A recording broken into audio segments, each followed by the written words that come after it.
د غرونو لهسوکو چې د مایثام وروستي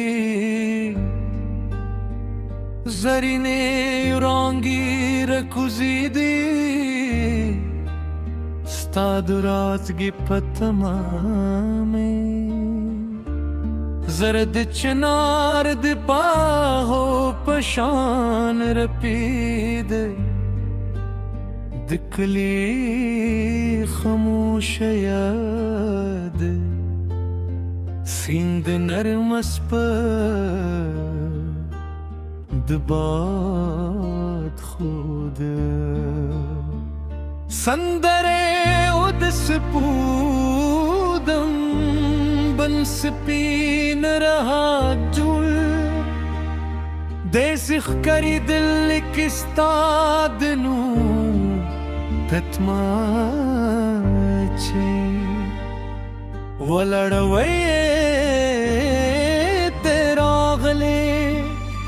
او د ژوند هره وچه څانګه مې د دلونو په باغ بدل شوه له هماغې ورځې مې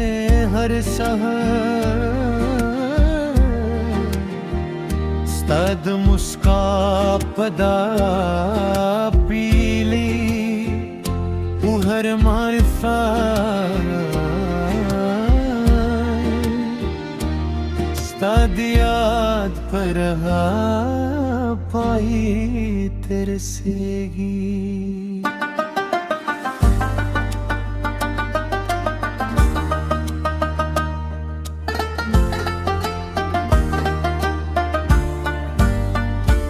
ستا د سترګو په ژورو کې مې د خپل قسمت رضا وموندل ستا د مسکا په یوه شیبه کې مې د زرګونو پسرلیو خل ډبرېدل کله چې د زمانو په نرمه ژبې واخیست زړه مې داسې وخندل لکه د باران وروسته چې د دل پادې وخاندي زه د هرې لارې دورې منم که د هغې لارې پای ستا تر دروازې رسېدي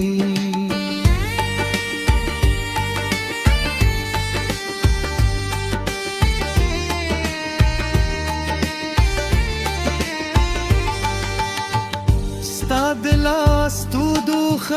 زما د ژوند تر پدولو خوږه داده ستا د خبرو هره جمله زما درمانونو تر دولو ښکلي تعبیر دي که غرونه لوړوي ستا مینه تر هغه هم لوړه ده که سیندونه ژوروي زما مینه تر هغه هم ژوره ده زه نه د سرو زرو مایغې غواړم نه د دنیا شتمني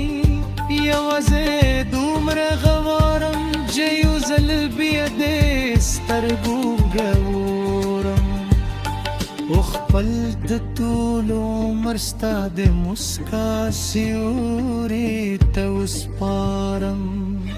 ته زما د ژوند سپرلي لومړني ویې ته زما د هرې دا تر ټولو ښکلي قبولي ستا په مینه کې هر مغز ښکاري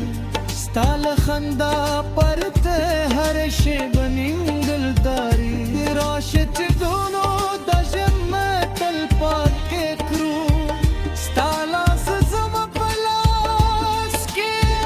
اوس زموږ مینه د غرونو په شان تل پاتې شي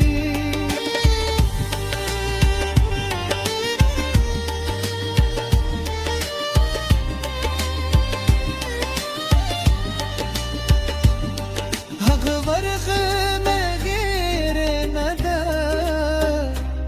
چې د چنار تر سیوري لاندې دی خاموش مسکارات وکتل نه د درې خبرې وکتل خو ستا ستو دومره سوی چې زما ټول ژوند بدل کړ دا بهر ستا دوم زمزتا لپوی ساد خندا پیر غږ سره ډېر وسخار مې ستا د وینې بڼو مې هر ساه روانه ده که څه پودم